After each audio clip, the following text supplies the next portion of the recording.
Salut à toutes et à tous, c'est un grand plaisir de vous retrouver aujourd'hui dans cette vidéo concernant le mois de juin et qu'est-ce qu'on va pouvoir faire au potager eh bien, au mois de juin. Donc on va faire un petit récap un petit peu de ce qu'il y avait eu dans la vidéo précédente, c'est-à-dire que finalement tout ce qu'on avait listé dans la vidéo quoi planter au mois de mai au potager, eh bien on va pouvoir finalement au mois de juin, surtout si on se situe encore début juin. Si on se situe fin juin, ce sera à nuancer mes propos, mais voilà, on peut quasiment encore tout planter, ce qu'on avait déjà planté en pleine terre ou en semis dans notre serre. Ce qu'on avait fait au mois de mai, on peut encore le réaliser au mois de juin. Donc voilà, cette vidéo aussi, surtout sur le mois de juin, elle est surtout à but de pouvoir motiver entre guillemets les retardataires qui finalement, bien, par l'arrivée des beaux jours, voyant en eux seulement submerger l'envie de faire du jardin. Donc eh bien, on peut quasiment tout planter, comme je le disais, au mois de juin. L'idéal, encore mieux, si on a une serre, bien entendu, comme on le disait dans la vidéo du mois de mai.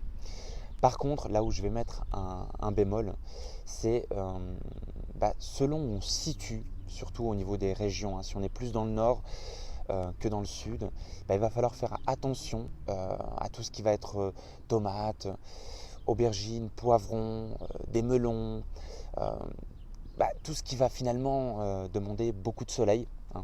Voilà, ça va de soi. Et bien si on est plutôt dans une région plutôt fraîche dans le nord, il va falloir faire très attention.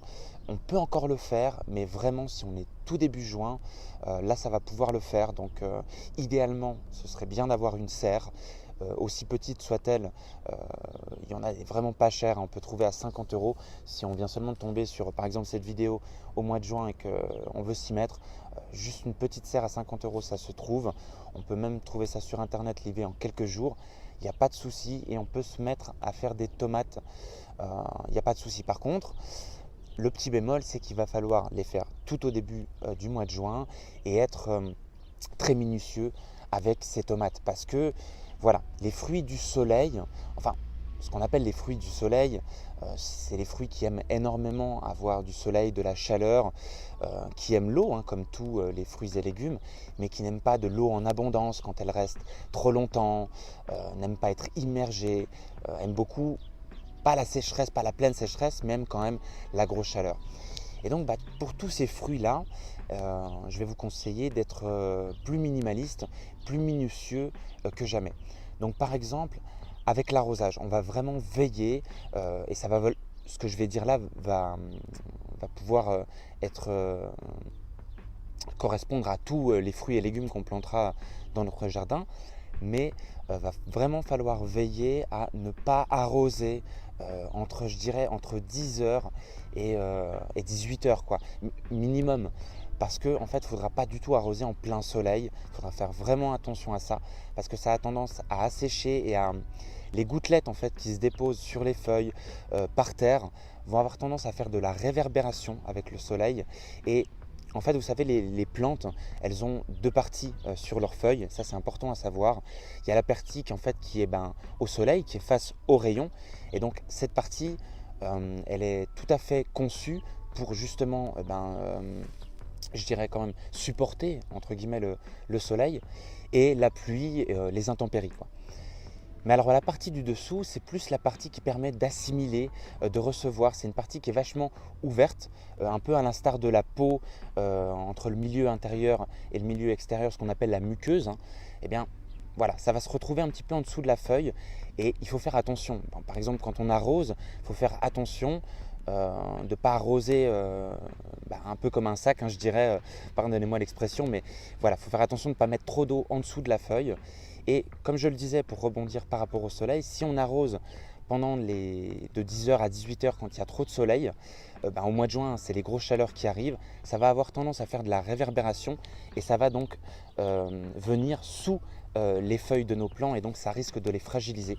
Donc il va vraiment falloir faire attention à ça et il va falloir faire aussi attention si on plante tardivement nos tomates. C'est-à-dire que là, pendant tout le mois de juin, ça va être super cool pour elles, comme si elles avaient été dans le sud au mois de mai. Eh bien, ça va pousser vraiment superbement bien.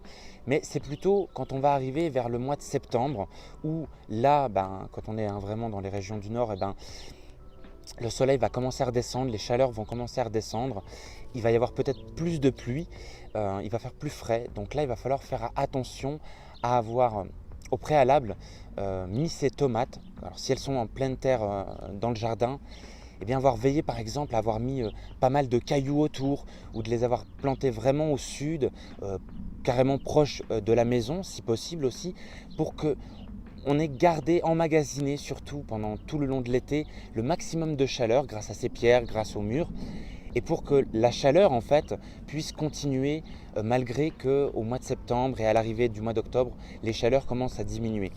Parce qu'il faut bien se prendre en compte que finalement tous les légumes d'été, si on les fait pousser au mois de juin, donc on est un petit peu tard sur la saison, eh bien c'est à nous de jouer, trouver des petites astuces. Alors là j'en ai donné qu'une, il y en aurait plusieurs à aller chercher. Donc là j'invite à la curiosité de chacun.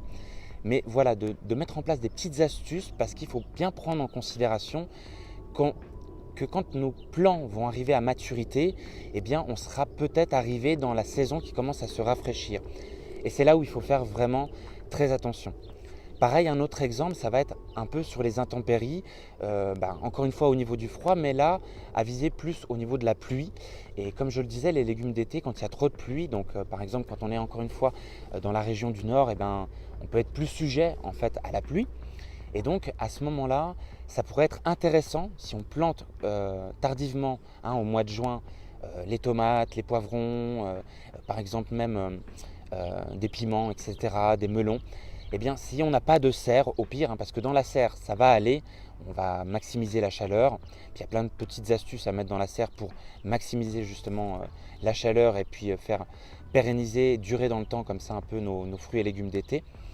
Mais si on est en dehors, c'est de construire quand même peut-être des abris, des petits abris. Alors là, ça peut nous coûter rien du tout parce que si on chope, on commence à chiner autour de nous quelques morceaux de bois, des liteaux qui ne servent plus. Enfin, il nous faudrait un tout petit peu de bois, un marteau et des clous. Et puis là, après, on peut soit avec un tout petit peu de bâche ou on achète au pire, on trouve d'occasion des toutes petites tôles alvéolées et transparentes, construire des petits abris comme ça pour ces fruits et légumes.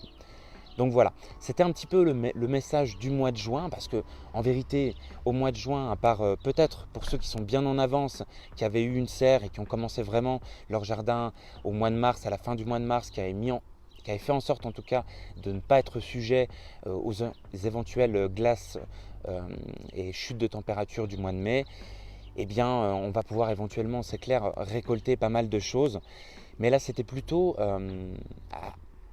en vue de partager et de donner l'encouragement à toutes les personnes qui peut-être commencent seulement par l'arrivée des beaux jours, comme je le disais, à se dire tiens, je ferais bien un petit peu de jardin, j'ai pas grand chose, j'ai peut-être que 500 000 mètres carrés de jardin, mais pour l'instant c'est que de la prairie, c'est que de l'herbe, et j'ai peut-être envie de faire du jardin, je me dis mince, il est peut-être un peu tard, j'arrive un peu tard au mois de juin. Non, ça va être possible de faire tout un tas de choses, mais voilà, le mot vraiment du jour et de cette vidéo du mois de juin, c'est vraiment d'être plus minutieux et de faire plus attention à peut-être amener plus d'astuces dans son jardin pour mieux protéger, mieux entretenir et amener le plus d'attention possible à nos fruits et nos légumes parce que on sera peut-être un peu tard dans la saison lorsque ces fruits et légumes arriveront à maturation. Voilà. Eh bien écoutez, j'espère que cette vidéo vous aura plu et qu'elle vous donnera en tout cas envie de vous y mettre. Et puis sinon, n'hésitez pas comme d'habitude à la liker, à la partager, à la commenter si vous avez des questions.